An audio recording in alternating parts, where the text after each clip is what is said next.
everyone, welcome to Padhai Hub with Alpna Sharma. I hope you enjoy my series.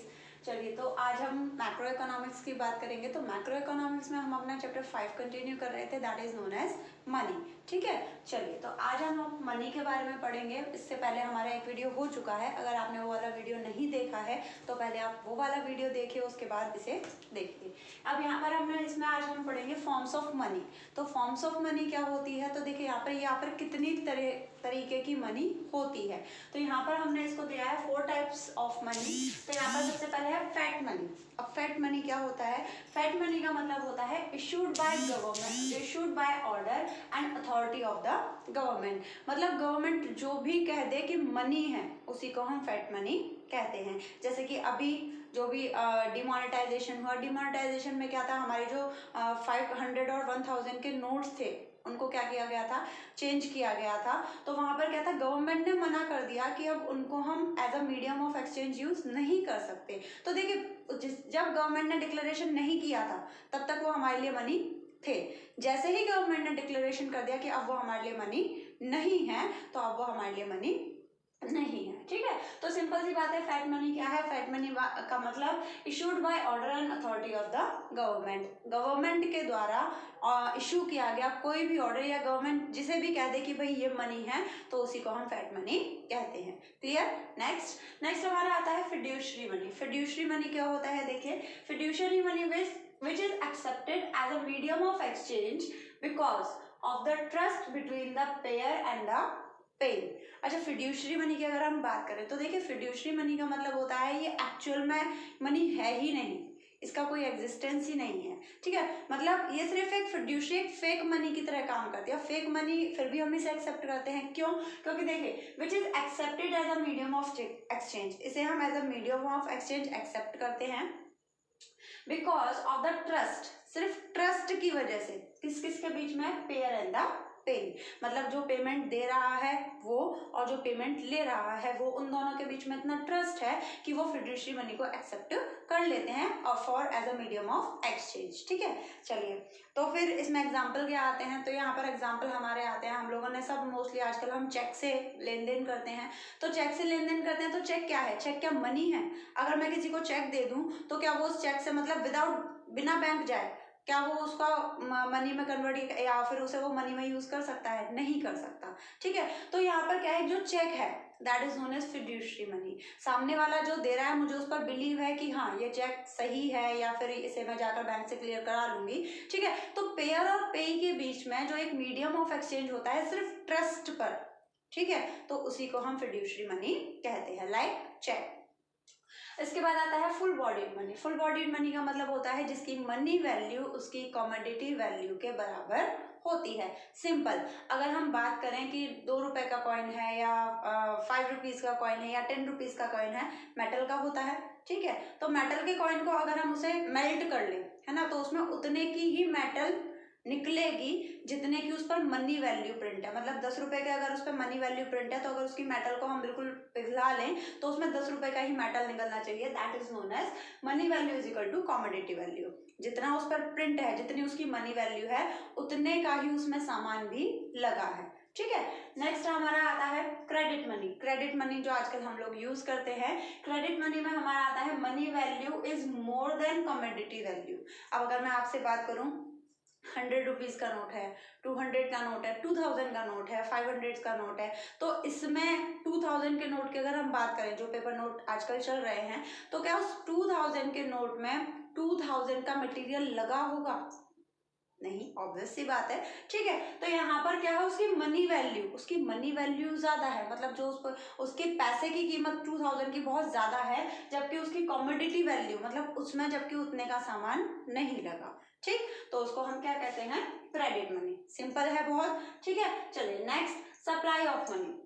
अब supply of money क्या होता है? तो देखिए, सप्लाई ऑफ मनी का पहले हम इसकी डेफिनेशन पढ़ लेते हैं, उसके बाद मैं आपको समझाती हूँ। सप्लाई ऑफ मनी में आपका आता है, it is a stock concept. अब भाई सबसे पहले इसने क्या दिया कि एक स्टॉक कॉन्सेप्ट है। तो स्टॉक कॉन्सेप्ट क्या, थोड़ा सा बैक में जाइए, कितना बैक, समथिंग हमने एक कॉन्सेप्ट पढ़ा था, स्टॉक एंड फ्लो। तो शायद किसी को याद हो, थोड़ा सा याद करने की कोशिश करिए।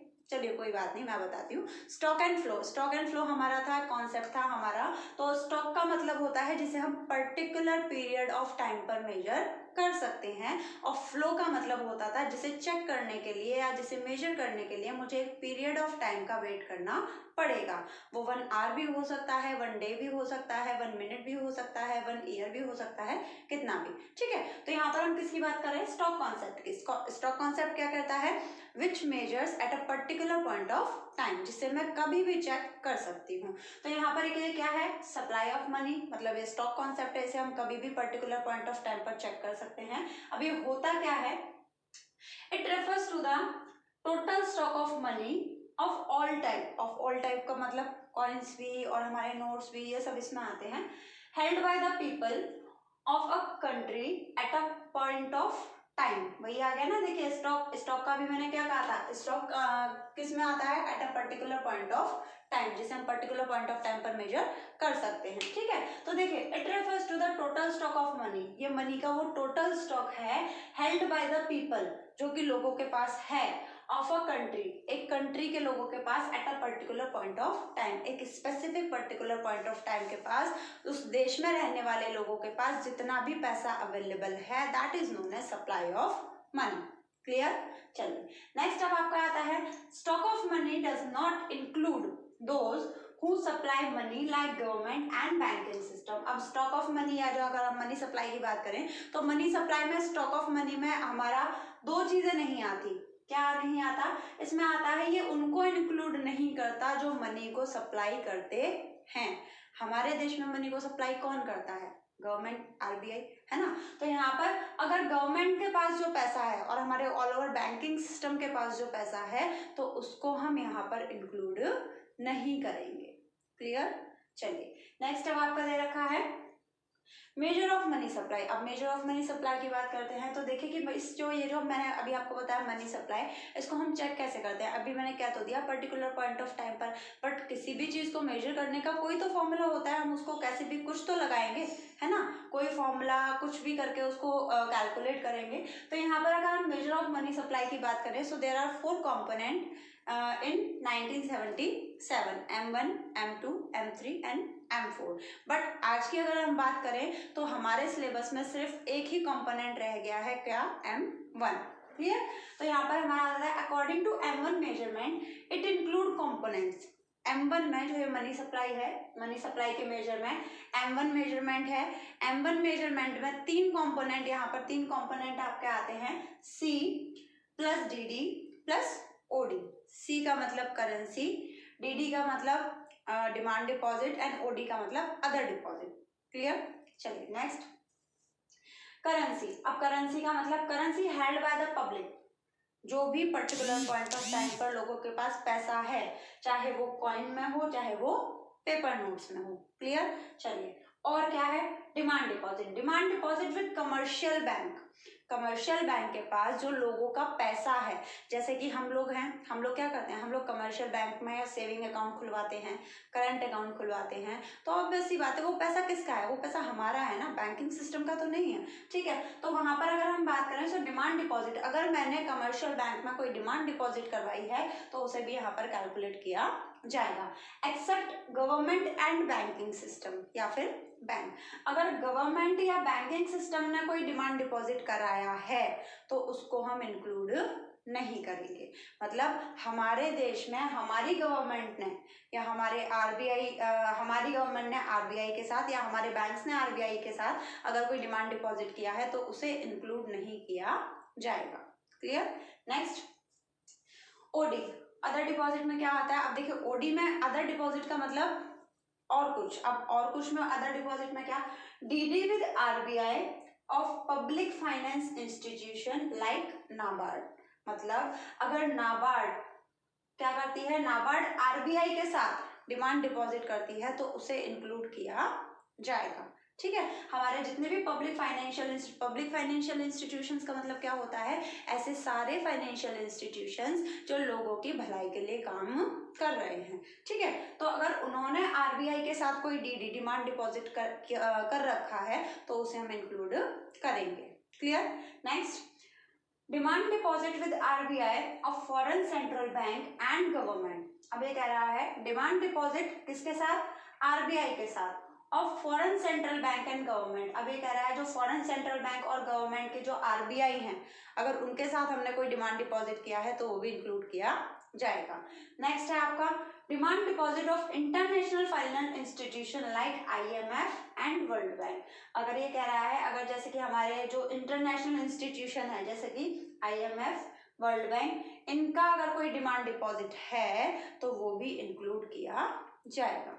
ठीक है, इसके बाद अब इसमें छोटी मोटी कुछ टर्म्स हैं तो उनको हम एक बार पढ़ लेते हैं बाय चांस आपका, क्योंकि अब एमसीक्यूज आपके जो कॉन्सेप्ट चल रहा है, जो पैंडेमिक चल रहा है, तो उसमें हो सकता है आपके एमसीक्यूज या 1 मार्क्स के क्वेश्चन भर जाए, तो छोटी छोटी चीजें हमें ध्यान में रखकर चलनी पड़ेगी। ठीक है, चलिए तो यहाँ पर हम देख लेते हैं ग्रॉस डिमांड डिपॉजिट और नेट डिमांड डिपॉजिट। तो ग्रॉस डिमांड डिपॉजिट और नेट डिमांड डिपॉजिट क्या होता है वो देख लेते हैं। ग्रॉस डिमांड डिपॉजिट का मतलब है इंटर बैंकिंग क्लेम। जब एक बैंक दूसरे बैंक से क्लेम करता है उसे हम ग्रॉस डिमांड डिपॉजिट कहते हैं, या दो बैंकों के बीच में जब डिमांड डिपॉजिट होता है उसे हम ग्रॉस डिमांड डिपॉजिट कहते हैं, जिसे हम सप्लाई ऑफ मनी में इंक्लूड नहीं करते। Clear. Next net demand deposit. Net demand deposit अभी मैंने बताया, लोगों के पास जो भी डिमांड डिपॉजिट है, चाहे वो कॉइन्स हो, नोट्स हो, आपका डिमांड डिपॉजिट में तो सॉरी कॉइन्स नोट नहीं आएंगे, डिमांड डिपॉजिट में हमारा आएगा सेविंग अकाउंट है, करंट अकाउंट है बैंक के साथ, कमर्शियल बैंक के साथ, तो वो हमारा किस में आता है, नेट डिमांड डिपॉजिट में, and it is a part of a money supply. Clear. चलिए और देख लेते हैं term deposit and demand deposit. अब भाई टर्म डिपॉजिट क्या है, टर्म डिपॉजिट और demand deposit as a difference मैं आपको बता देती हूँ। टर्म डिपॉजिट का मतलब होता है ऐसा डिपॉजिट जो मैं फिक्स पीरियड ऑफ टाइम के लिए कराती हूँ। कोई भी फिक्स पीरियड मतलब 6 महीना, 1 साल, या फिर 1.5 ईयर या 2 ईयर्स, उसके लिए हम जब डिपॉजिट कराते हैं that is known as term deposit, जिसका टाइम पीरियड फिक्स होता है। जबकि डिमांड डिपॉजिट में कोई टाइम पीरियड फिक्स नहीं होता, हमने पैसा जमा किया और हमारा जब मन चाहे हम उसे निकाल सकते हैं।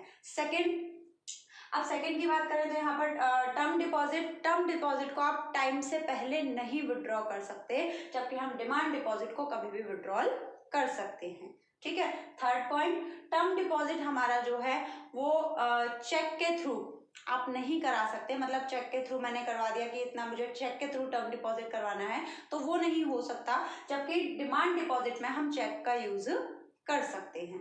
ठीक है, जैसे कि चेक का यूज हम करते हैं ना अपना सेविंग अकाउंट, करंट अकाउंट में से पेमेंट लेने या देने के लिए हम चेक का यूज कर लेते हैं, पर टर्म डिपॉजिट में आप चेक का यूज नहीं कर सकते। ठीक है, तो ये बहुत ही छोटे छोटे पॉइंट्स थे जो मैंने आपको बताया, इनको थोड़ा सा याद रखना। ओके, और अगर आपके कोई भी सजेशंस है, कोई भी कंप्लेंट्स है, या आप और कुछ इस वीडियोस में चाहते हैं कि मैम ऐसा होना चाहिए तो ज़्यादा बेटर है। ठीक है, क्योंकि आजकल जो पैंडेमिक्स चल रहे हैं उसमें बहुत ही बुरी कंडीशन है, तो आपको अगर कुछ भी लगता है कि ये चीज़ आपके लिए सूटेबल हो सकती है तो please suggest me. Okay, thank you, this is it for today. Money chapter में आपका इतना ही था, बहुत ही छोटा चैप्टर है। Okay, thank you.